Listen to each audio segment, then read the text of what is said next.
Picture this. You're standing right there in the pro shop, staring at the wedge wall, and your wallet is already starting to sweat. Is the shiny new Vokey SM10 actually worth paying full retail? Or is the heavily discounted SM9 sitting right next to it, basically the exact same club? If you get this wrong, you're either burning cash for absolutely no reason, or you're leaving serious performance on the table.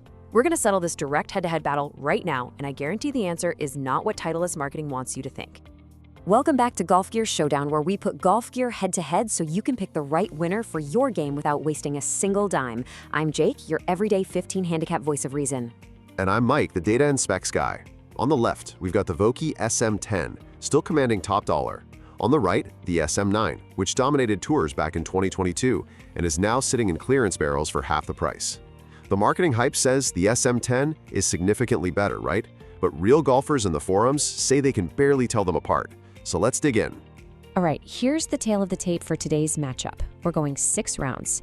Distance and performance, forgiveness, accuracy and control, feel and confidence, price and value, and finally, the golfer fit.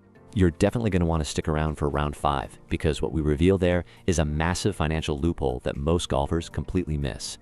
Let's get into it. Round 1, distance and performance. Let's go.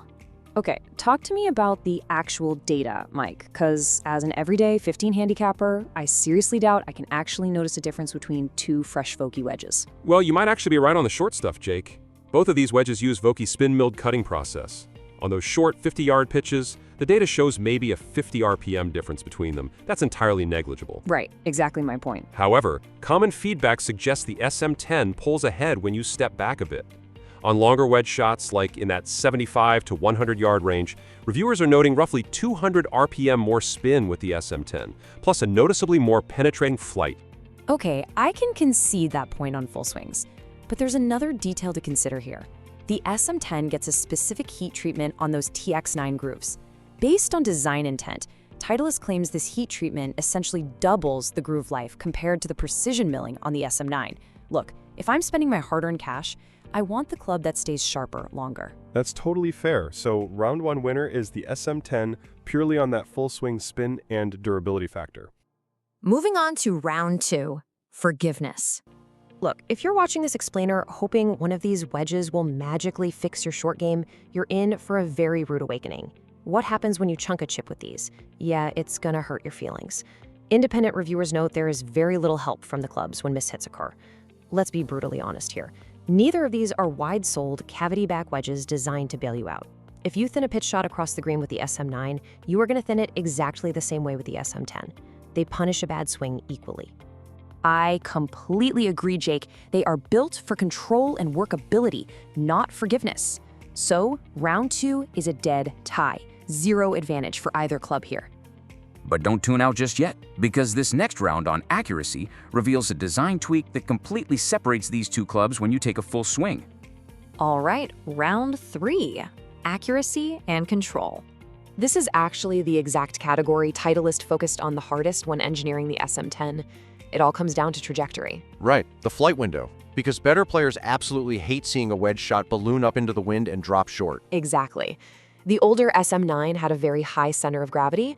The SM10 uses a progressive design that actually splits the difference between the SM8 and SM9. Based on design intent, the higher lofts feature a higher, slightly forward center of gravity.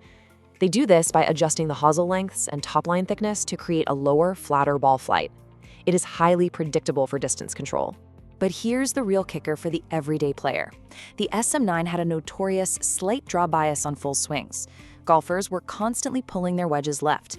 The SM10 shifted that center of gravity closer to the center of the face, noticeably reducing that draw bias. Honestly, if you hate missing left with your scoring clubs, this is a huge deal. Round 3 definitively goes to the SM10. Round 4, feel and confidence. Now, I've got a challenge for everyone watching this explainer. If I blindfolded you and handed you both of these to hit off a grass mat, do you honestly think you could tell the difference? Honestly, probably not. Most golfers report the actual impact feel is practically identical between both generations. They both give you that classic, soft, responsive Vokey sensation. True, but confidence isn't just about impact feel. The SM10 gives you 27 off-the-rack grind and bounce options. That includes the newly standard .06K low bounce lob wedge.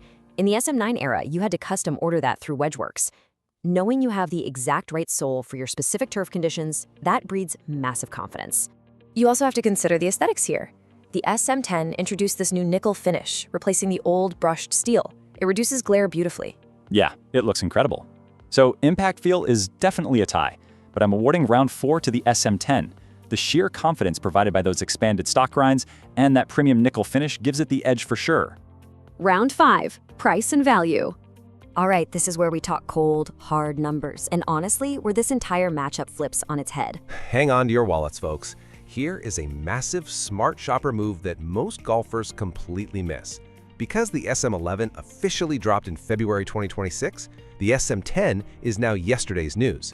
But the SM9? You can find clean SM9 wedges on the used market for between $60 and $100.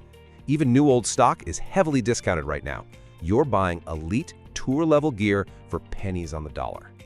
It's really not even a contest. The round 5 value winner is the SM9, decisively. You're getting over 90% of the SM10's performance for roughly half the cost.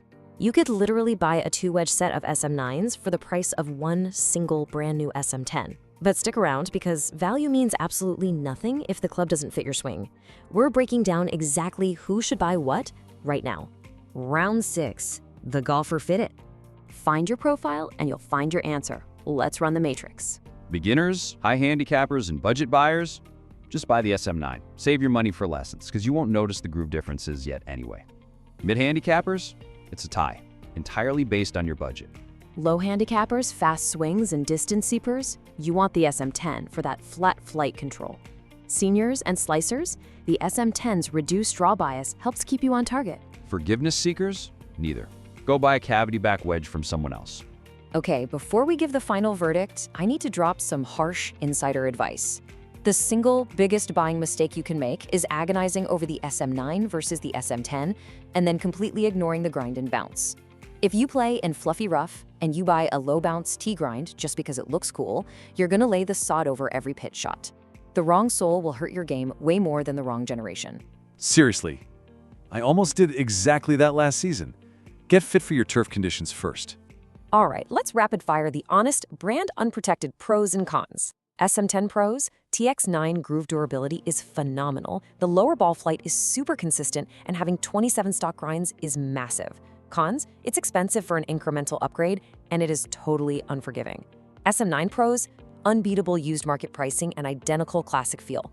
Cons, the grooves will wear out faster without that heat treatment, and it has that annoying slight draw bias on full swings.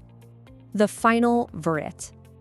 We've looked at the data and we've weighed the price tags. So where should you actually spend your hard-earned cash today?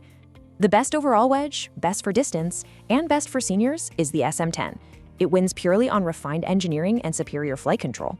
But the best value, the absolute king of the used market, and the best pick for beginners and high handicappers is the SM9.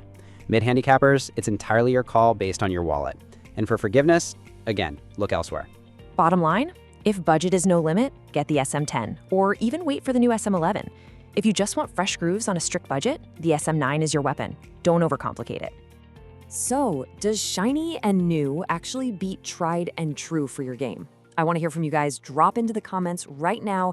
Tell me your handicap and tell me which wedge you're picking. Are you hunting down an SM9 bargain, grabbing the SM10, or holding out for the SM11? Let's argue about it down there. And hey, if this explainer saved you some cash, hit that subscribe button. Next week on Golf Gear Showdown, we're putting premium golf balls head-to-head to see if the Pro V1 still holds the crown. You definitely do not want to miss it. See you out on the course.